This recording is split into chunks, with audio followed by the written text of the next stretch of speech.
Good evening, sir. Good evening. Good evening, Should I? aspirants. Today's class is on maternal medicine, MRCP Part 1. It will be taken by Dr. Susovan Mitra. He is MBBS Calcutta MD, MRCP UK, DIP EP, RCGP UK, MEM SEMI, Fellowship in Critical Care Medicine, MGR University.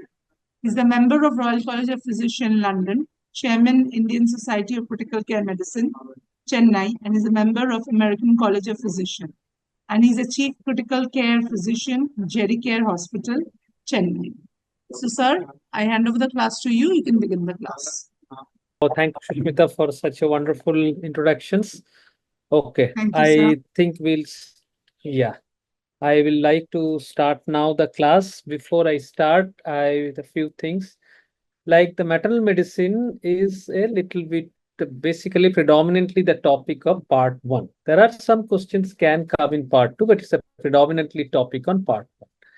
Now, the maternal medicine questions, if you go through your popular question banks, like I would always recommend for past medicine or the past test, whatever it is, or on examinations, you will not have separate session for maternal medicine.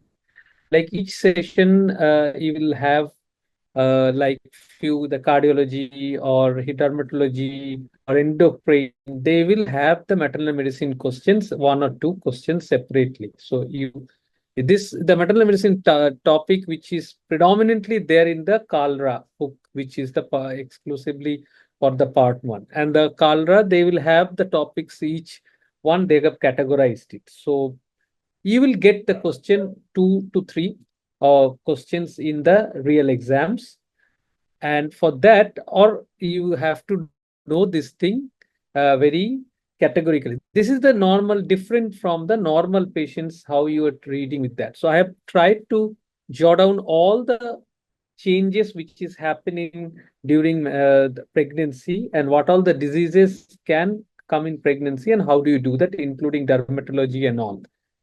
Those who are listening from the subcontinental and the Indian scenario, they will find out little difficult or different, rather, I will say, in the scenarios and the values.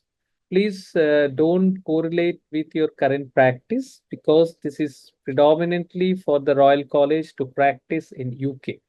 Keep this in background. We will start the session. Now, why the pregnancy is most important? If you see this picture, it will make you more clarified that the pregnancy where you are dealing with the mother and the baby, and there are a lot of changes the person who is pregnant, she will go through it from all the systems, from the brain, from the respiratory, cardiovascular, renal, thyroid, GI, hematological, hormones, everywhere you can see. If this picture is very clear on your screen, you can see all the systems where separately will have different impact. Always, if you see a pregnant lady, if you do a blood gas, you will find out she is having the respiratory alkalosis because she is blowing out the PCO2.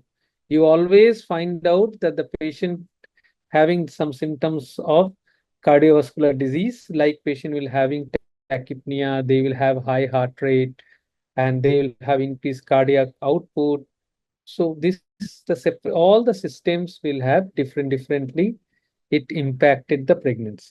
And these are equally important because all these systems are maybe become very physiological, or the exaggerated effect of physiological will have some pathological impact on the body. This keep it in background. Let's start.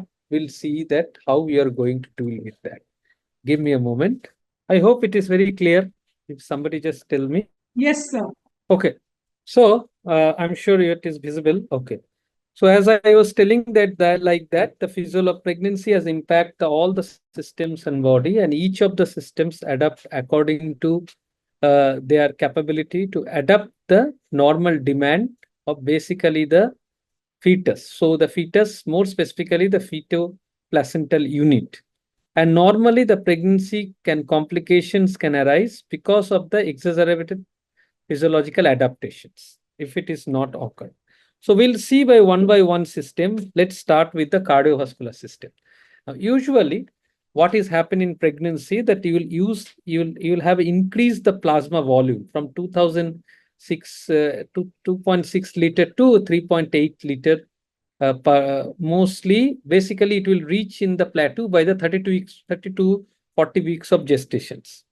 So, and the cardiac output will increase by the 40%. That, as I mentioned it here.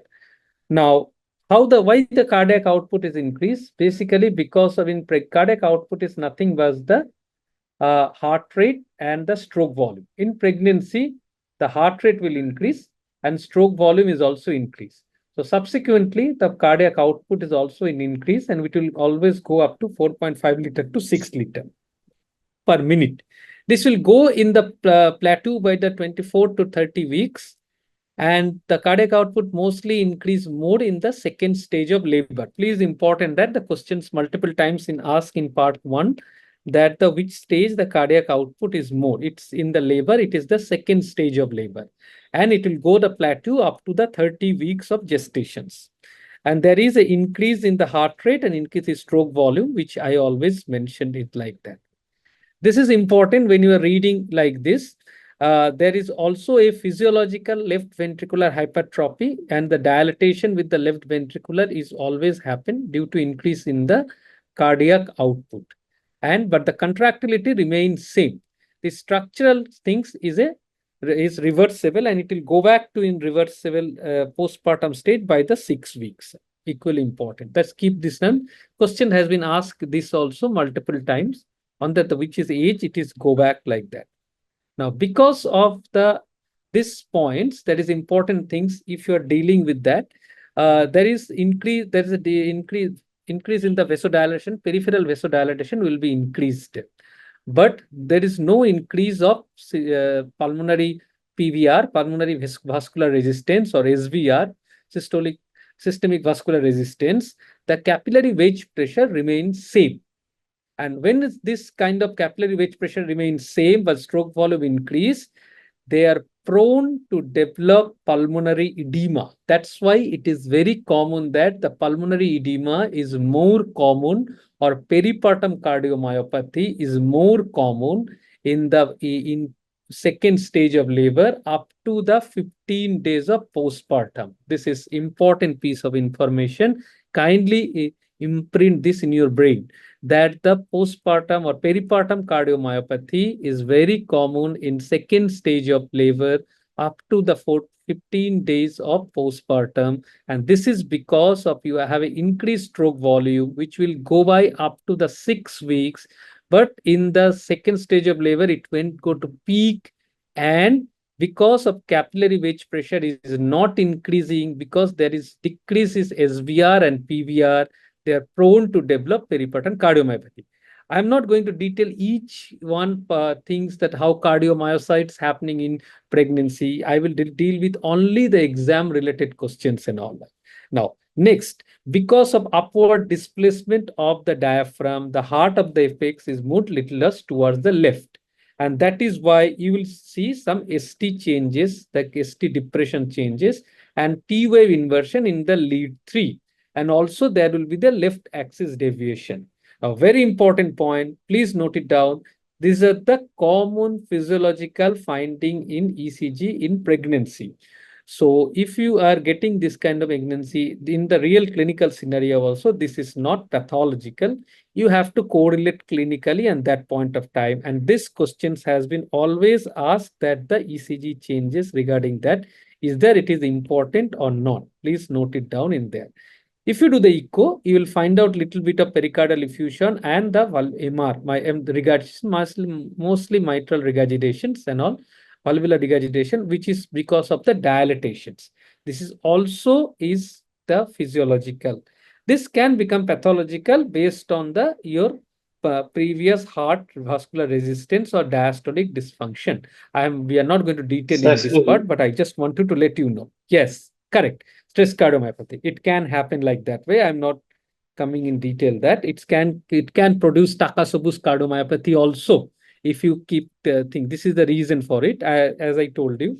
But Takasabu's cardiomyopathy usually questions never ask, but in different way. Those who are practice in critical care, we deal with this left and right is post pregnancy. This is what it's happened like that way. Excuse me, sir. Now, yes, yes, You yes. told this there is a mix of pulmonary edema during the second part of the Hmm. postpartum Hmm. pregnancy. So, can you tell again this mechanism of this pulmonary edema? Sorry, come it again. Can you explain I again the didn't understand. Hmm. mechanism of that findings of pulmonary edema in the second part of this delivery? So that the second stage of labor up to Second stage 14 of the weeks of the postpartum, yeah, they are prone for develop pulmonary edema. Because of these patients, cardiac output has been increased. Cardiac output has been increased because of this is okay. I'm not going deep. Please remember, this is basically class of this is a very valid question what you ask, but this need to have more detail about the postpartum and peripartum cardiomyopathy. That itself is a 1 hour topic. I will just give you few things, points that you have to read around. I'll tell you why. The patient's cardiac output is increased because of heart rate and stroke volume is increased. Patient is also having the vasodilatation because of the endothelial factor, nitrous oxide synthetase. That is why the patient was vasodilated and patient's cardiac output is increased.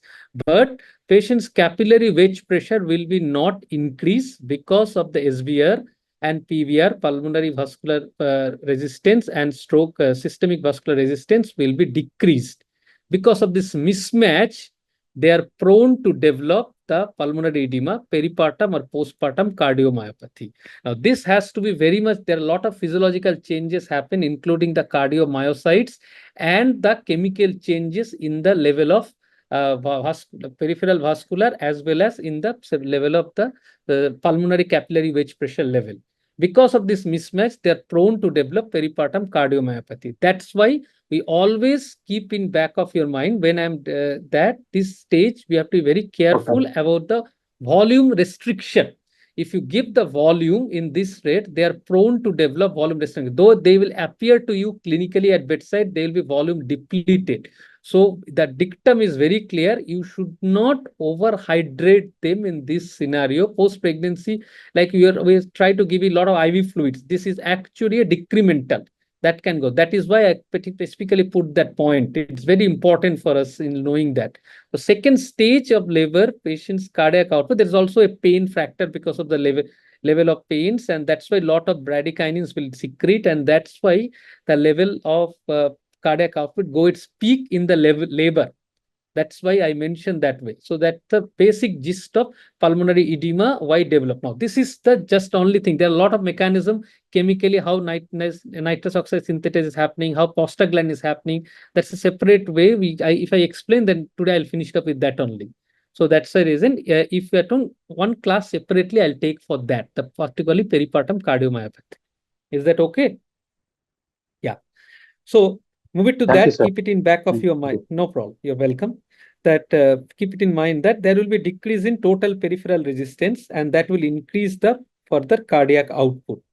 So that because of that, there will be decrease in the blood pressure. Now, this is important. That's why I was mentioning that you will feel like because there is a decrease in total peripheral resistance, there will be increased cardiac output, and then you will see little decline in the blood pressure up to 36 weeks. And this is that increase the vasodilator. This generally accommodate lot of blood flow to the uterus and the other organs.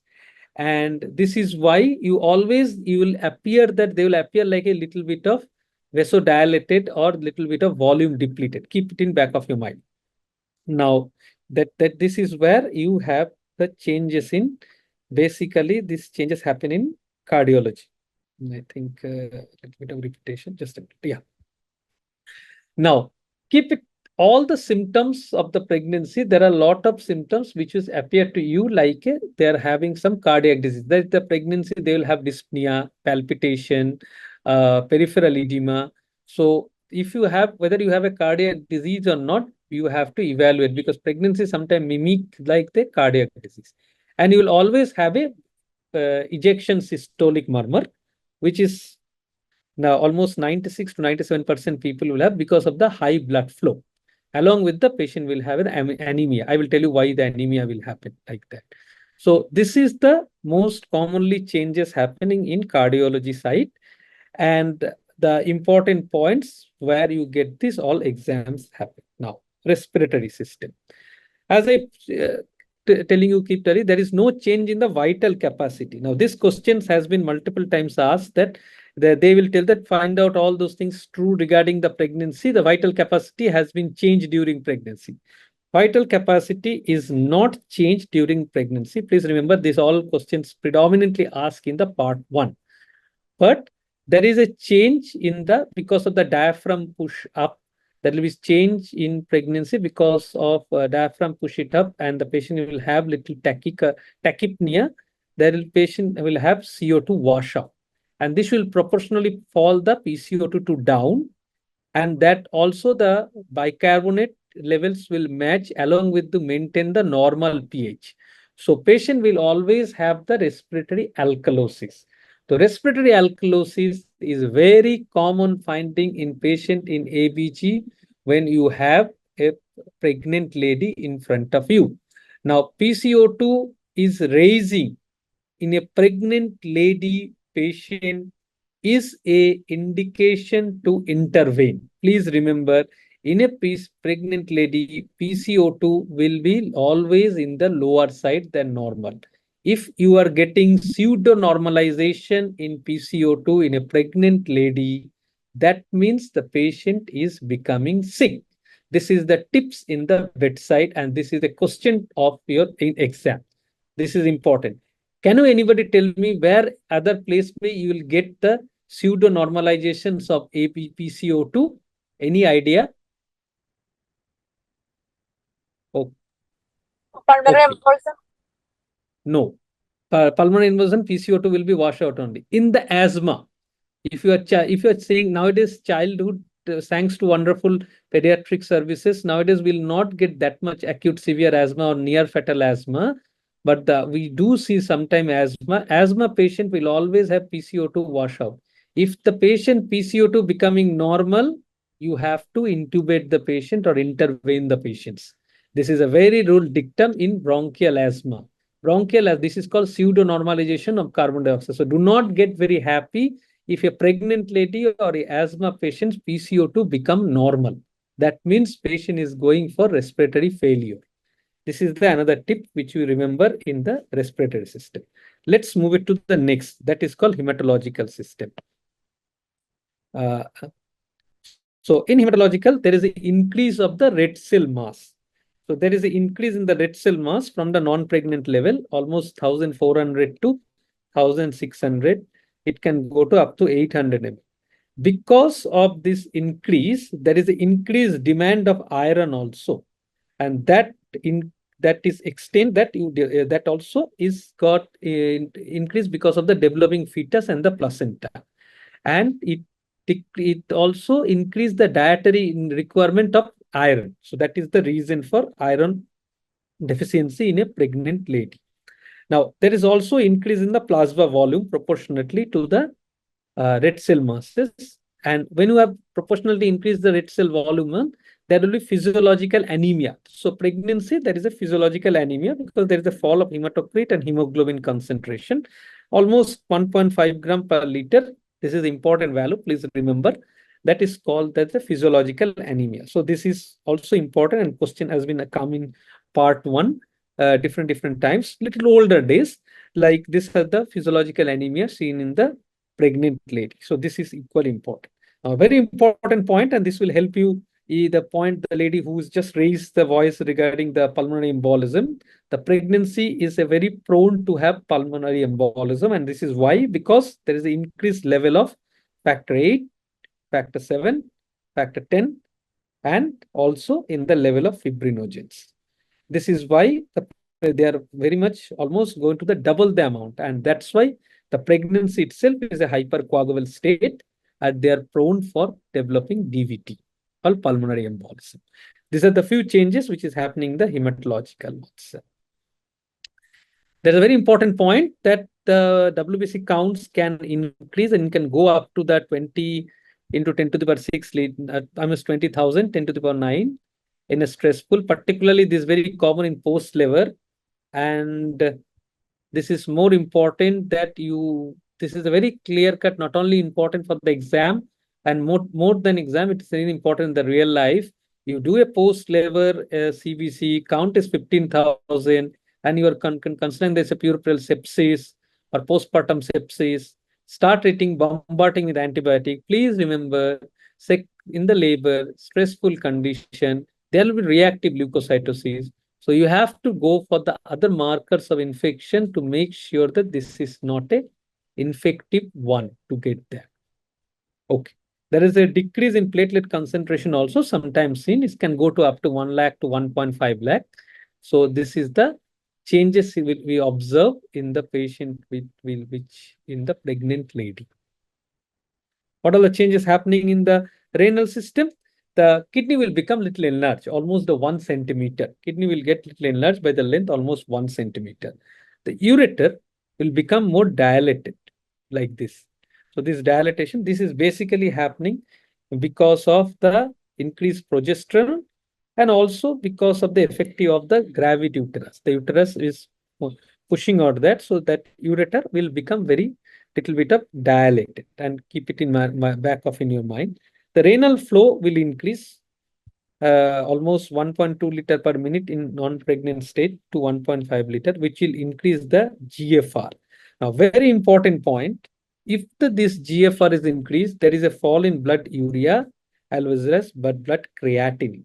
So from 4.3 millimole, please remember when you're going for the UK exams, you need to have an idea about this millimole per liter, this kind of numericals.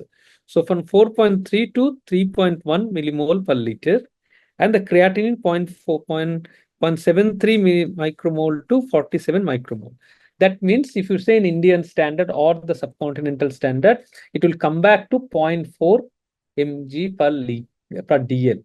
So if the creatinine is go more than 0.8 to 1, the patient is having acute kidney injury, because in pregnant lady, because of increased GFR, because of various reasons which I just mentioned, that's the reason creatinine always will be 0.2 to 0.4. Anything up to 0.8, it's also acceptable, but more than 0.8 to 1, patient to be termed as an acute kidney injury. This is the slightly different from the normal patient, and keep in back of your mind, this is how you have to treat in the bedside, not and as well as in the exams. So, and when you have increased GFR, there is also a putting out the glucose by the urine, and glucosuria is very common in pregnancy. So if you do a routine urine and flight glucose is plus, you don't have to react to do some intervention. It must be physiological change because of the physiological impact on body due to pregnancy. Now, when you are treating with the pregnant lady, you also have to give medications. And when you are giving medication, there are certain key pharmacokinetics changes happening pregnancy because of the renal system and other organs metabolism. You keep it in mind, not only because of writing exam, but also you can practice in day-to-day clinical medications. I mean, practice clinical medicine and prescribing clinical medications. So as I mentioned, the renal flow is increased, lead to increase the renal clearance. And when you have a renal clearance, you have to calculate the dose very carefully. That this is the pharmacokinetics pregnancy itself is a very elaborate topic, and how to adjust drugs. But for the exam related, I will keep few things very crystal and clear, that renal flow is increased, so leads to increase the renal clearance. And this all the points has been because of this questions has come different way. That is why I put this one. The increased plasma volume and the fluid retention leads to increased volume of distribution and decreased plasma concentrations. Again, is an important point. So volume of distribution will be increased and the plasma concentration will be increased. All this important when you are prescribing a particular drug, which is how you are metabolize predominantly to the kidney, you have to adjust the dose creatinine, now, like how we do for calculating creatinine clearance in a patient with acute kidney injury or chronic kidney diseases. Now, sir, this is also caused the liver enzyme inductions and increase the hepatic metabolism of certain drugs. And that's why the concentration of certain drugs will come down. And this is equally important because when you are prescribing certain group of drugs, we have to be very careful that which are the hepatic inducer and which are the hepatic putting it down. We have to keep it in back of mind. That I'm sure pharmacology they have explained, just to make sure you keep it in mind. Okay, the placental transfer is very important. That majority of drug with give it to the mother, it will come to the baby. Exception of the heparin, all the drugs will come here. So when you are going prescribing a drug, that's why pregnancy related. We'll discuss in later which drugs to be avoided predominantly in the pregnant lady, because that has impact on the baby. And rather than when you give antithyroid drug or thyroxine drug or carbothyroxine drug, that drug can cause lot of side effect in the baby, though you are giving to the mother. Because this your important points, keep it in your mind. These questions may not come for in, but the situation can arrive in the real life, that this can cause the transfer to the placenta to the baby, and the placenta patient can develop or the baby can develop the complication because of the drug. So you have to be very careful the dose adjustment regarding a pregnant lady.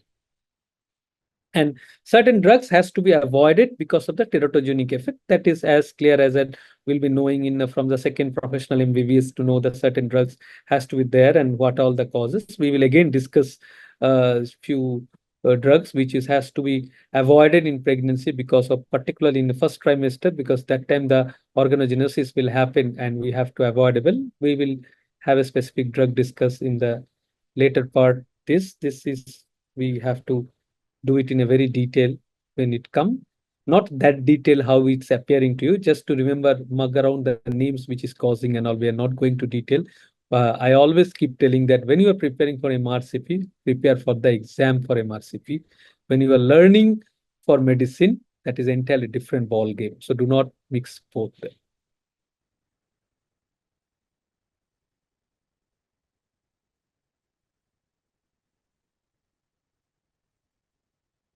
So let's move it to the each one questions. I'll be telling you each things. As I told you, please remember when we are dealing with this kind of scenario in a in pregnancy related, this may entirely different how in the British guidelines. So you for the exam, you have to keep it in mind how you're going to do in a very systematic way that you will not miss the questions. And there are a lot of gray areas there. So that which appear to you, please keep it your concept very clear that if this is come, that only will be there. Now, if you ask me the question, why the guidelines are little different from the India, because of various reasons, which will beyond the scope of this class, but we will keep it in mind that this is how you have to write, keep it in back of your mind, because you will find out little different how you generally practice in this subcontinental country. It's like that. So this is a 32 years pregnant woman come with 26 weeks of gestation for a routine checkup. His BMI is 32. Previously developed a macrosomia baby. The most appropriate step to screening for gestational diabetes. Any ideas? What do you do? As you must have, many of you must have seen that you have to do the OGTT. People's tolerance just after 20. OGTT, sorry. Also, you have to do the OGTT like that. Now, next, come to the question. If you keep it in that your background, that a patient who is coming 35 years old woman with 20 weeks of pregnancy, having the fasting blood sugar of more than 7.2 millimole. What is the normal course of actions? So the answer will be that start insulin therapy. These are all MRCP part 1 questions.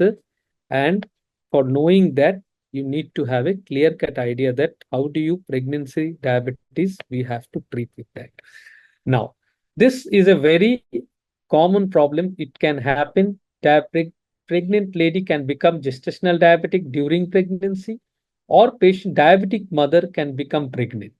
We have to treat both. And how do you going to treat? Next 5-10 minutes, we are going to discuss on that. Now, this is not very uncommon scenario. Almost 1 in every 20 pregnancy, there is either gestational diabetes or diabetic mother is getting pregnant. The most common is that 87.5% is the gestational diabetes. 7.5% is the type 1 diabetes, and the 5% in type 2 diabetes. Now, this questions must have come that which is most common, that commonly seen. That's most commonly you see the gestational diabetes. These are the older question. Nowadays, these questions are not very much coming. Now, what are the risk factor for the diabetics? If you follow the question, there was a BMI is more than 30. The previous baby, which is macrosomic, almost body weight more than 4.5 kg and above. Previous history of gestational diabetes. The mother, or first degree relative with the diabetes, and the origin of the patient, where the diabetes is most common, particularly our Southeast Asians or the blacks or Caribbean or the Middle Eastern countries, where the diabetic are very much prevalent. Very important question. How do you screen them? Like that way. With the majority of case at the booked case, as soon as the patient get booked, you have to do the OGTT. And that is the very clear-cut question. Multiple times questions can come. Whatever answer it is there, first you have to send the OGTT. And after the first test, next test will be done again if the first test is normal after 24 to 28 weeks. Now, again, important numericals, please to remember in maternal medicine that after the first OGTT normal, sixth we have to do the 24 to 28 weeks. There is also a recommendation from NICE that you have to self-monitor the blood glucose, which is an alternative to OGTs. Plus, please remember, this is not alternative answer to you in exam. Exam answer are very clear that if your patient come, you have to do OGTT. Second OGTT, 24 to 28 weeks. All these point question has been asked. If the patient is asking with any other risk factor, if the woman will come with all the gestational diabetes and glucose intolerance tests, has to be followed very much clearly. If the patient doesn't have any risk factor, you have to do the patient is 24 to 28 weeks. So what does it mean? If the patient have risk factor, you have to do immediately as soon as you book the patient, and the repeat after 24 to 28 weeks. If patient doesn't have any risk factor, which I mentioned previously, which is open in your screen, then patient has to be done on 24, 28. No need to do immediately. This is very important. This is in question perspective. Please remember, UK doesn't allow us to do test anytime, anywhere you want to do whatever we want to do. Everything has been very protocolized. So you have to keep it in that your mind. Now, when you are doing the diagnostic test, what is the fasting glucose level that we are looking for her to patient having? If you read the diabetic guideline, they have given 4 to 7, so many values are there, but in here it is entirely different. Here we are not going to much focused on HbA1c. We are more focused on the fasting glucose and 2-hour glucose along with the OGTT. Please remember like that. Exam is, and the values are equal. Remember, and there is a way to remember that. Let me tell you. Fasting glucose will be 5.6. Second hour glucose will be 7.5. So 5, 6, 7, 8. So fasting will be 5.6. Glucose will be 7.8. 5, 6, 7, 8. Please remember this number. You have to clear it on that 5.6 fasting, 7.8 2-hour glucose is more than that. That is diagnosed as a gestational diabetes. How do you manage it? Very simple. You have to be jointly seen by the diabetes clinic and the antenatal clinic. Patient always will have a joint. The patient has to be taught with self-monitoring of the blood glucose, and also including the patient has to be giving the dietary advice. We have to give the low glycemic index food, and exercise should be encouraged. Now, in the management of gestational diabetes, 7 is the magic number. 7 is the magic number. If the fasting glucose level is less than 7, You remember 5.6 more is the gestational diabetes. So if the glucose level is less than 7, we have to give a trial of diet or the exercise should offer. And with that, we have to follow up after 1 to 2 weeks. If the 1 to 2 weeks it's not settling down, then we have to start the metformin. The metformin is the drug of choice in a patient's OHS, oral hypoglycemic agents, in a patient with gestational diabetes. If the glucose target is still not met, along it should have, then we have to add the insulin as the third, along with the diet, exercise, and metformin. So first, as I told you, 7 is the magic number. Less than 7, ask for diet and the exercise. Not getting better, less than 7, you have to add with metformin. If not getting better, now third is insulin. You have to be very clear in this concept, because the different question, different permutation combination has been multiple times asked in here, and this question has been also asked in part 2 also. Now the next is that the diagnosis of if you are they're not tolerating the metformin, you have to give given the glibenclamide. So this is another drug if they have not tolerating metformin because of the GI upset issue, GI intolerance, having flatulence, all those common problems, you can give of the glibenclamide. This is the second. If the patient's on diagnosis fasting blood glucose sugar is more than 7, no other medication, no exercise, no things, you can give all those things, but in exam, insulin should be started. Along with exercise and diet control, no OHS, straight away insulin. If the glucose level is between 6 to 6.9 with some complication like macrosomia or hydramnios, insulin should be started, offered. Now, very important point, anything more than 7, insulin. 6 to 6.9 with any complication, insulin. Less than 7, diet, exercise, not settling down, metformin, not tolerating metformin, glibenclamide. But if at all after 2 weeks not settling down, insulin with diet, exercise, and metformin. Very clear. Keep this crystal and clear, as this is the most commonly questions come from pregnancy-related diabetes. People tend to get confused and get things, and I think I've tried my level best to clarify all your concept where exactly you will have the confusion.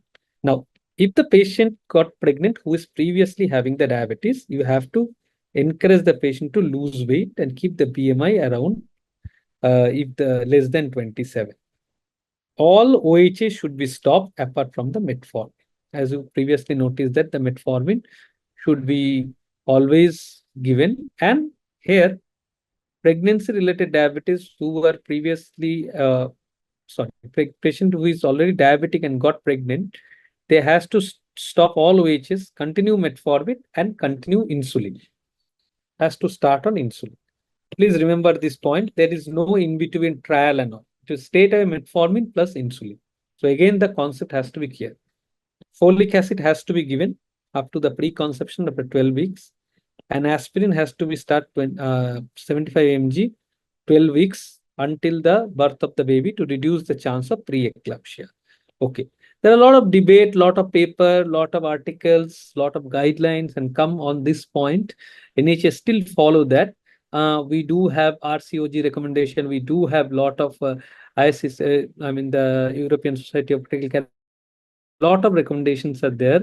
We are not going to discuss all those things to confuse you. This is our aim is to make you pass in the exam and clear the exam. So remember, this is the aspirin 75 mg has to be given from the 12 weeks of pregnancy. You have to do a detailed anomaly scan in 20 weeks with all the chambers, 4-chamber view to the heart and the outflow tract. You have to do a detailed anomaly scan. Now, this is again important points because this has been asked in questions that when do you do the anomaly scan? So 20 weeks, you have to do that. Tight glycemic control, you have to remember the retinopathy will get worse in the pregnancy and that has to be treated very categorically. Again, important point because question has been multiple times asked on this. So please remember, treatment is stop all OHs, metformin and insulin, continue folic acid after 12 weeks, aspirin 75 mg till up to 12 weeks. From 12 weeks onwards, sorry, aspirin 75 mg from 12 weeks onwards to until the birth of the baby to reduce the preeclampsia, and 20 weeks anomaly scan. Retinopathy, we have to keep it in back of your mind. Now, what's the target when you are going for a patient in the pre-existing diabetes or in the gestational diabetes? You have to keep how much the target you have to go. This is equally important. So the fasting target will be there 5.3. The 1 hour meals up to 7.8. 2 hours meal up to 6.4. Now here there is no magic number. Unfortunately, you have to somehow memorize or remember in the brain that this is the number. You have to keep it like that. So fasting 5.3, 1 hour meal 7.8, 2 hours meal 6.4. Whichever way you can remember, this has to be remembered, because this also question has been asked, or different way they will ask the question that this is a good control or bad control, like that. Basically, this is a part 1 questions. Please remember it, man. This is the nutshell. You have to know diabetes in detail for the pregnant lady, relevant to your MRCP exams. Keep it in that background. We'll go to the next. We'll move it to the next symptoms. Now, so very common when diabetes is there. Excuse me, sir. Hypertension. Yes, you're excused. Excuse me, Tell sir. me. Can you tell this target of fasting first hour after meals glucose level and 2 hours after meal in No, I didn't Indian understand. protocol? That is milligram per day in Which exam you're writing, my dear? What did I tell you first itself? That it will be entirely different actually, from this is the target fasting 5.3 minimum per liter. Yeah, correct. So this is how you have to keep the Minimum per target. liter. Yes, and this is how That is we are not teaching Indian exams, right? We are going for the MRCP exam. the So glucose in milligram per DL. yes, that is why I'm telling you that this is this will be a little confusing. This is the number will come reflect to you in the exam. If I tell now MG and Okay. DL, yeah, that people will get confused, and then you will have problem in the exam. Why I wanted to remind you, these numbers, the exam, we don't. There is a different number protocols in the US, UK exams and other US exam also. You have to remember these numbers. Little difficult, but no other options. All numbers you don't have to remember. The range and all in exam. UK is not like Indian exam that you have to memorize what is the normal range. That range they will give you in the exam. That will be there. You don't have to remember like that. But this numbers they will expect you to remember, because this will not come. Now in Indian scenario, the numbers, if I'm not ready to tell that, because it will create confusion for the others trainees who will get confused. If I tell that, those numbers are entirely different. The numbers itself is entirely different.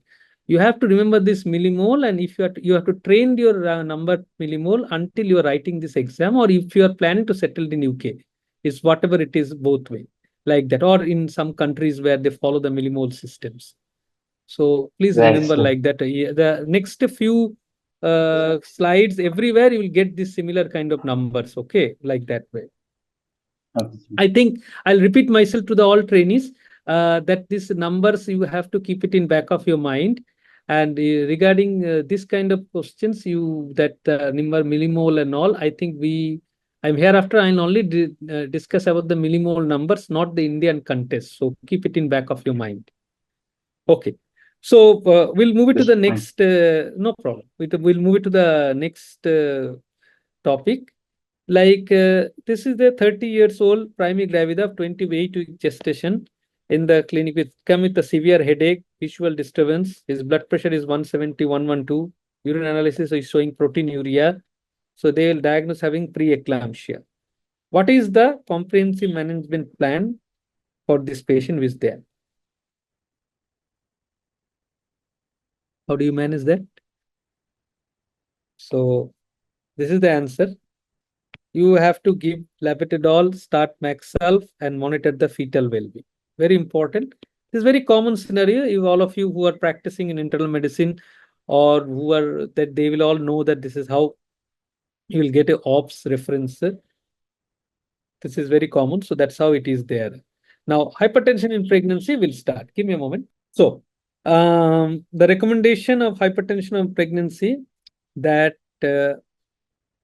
all the patients, there is also, and there are some recommendations to reduce the pregnancy, which I just mentioned it. Like, please remember, they will all ask that who are high risk group take aspirin of 75 mg from the 12 weeks of pregnancy until the birth of the baby. And what are this high risk group? That patient who have the hypertension disease during previous pregnancy, patient who is having with the background of CKD, autoimmune disorder, particularly SLE and antiphospholipid syndrome, or the patient who have the type 1 and type 2 diabetes. These are the high risk group of patient and they need to have aspirin 75 mg for 12 weeks to until the birth of the baby.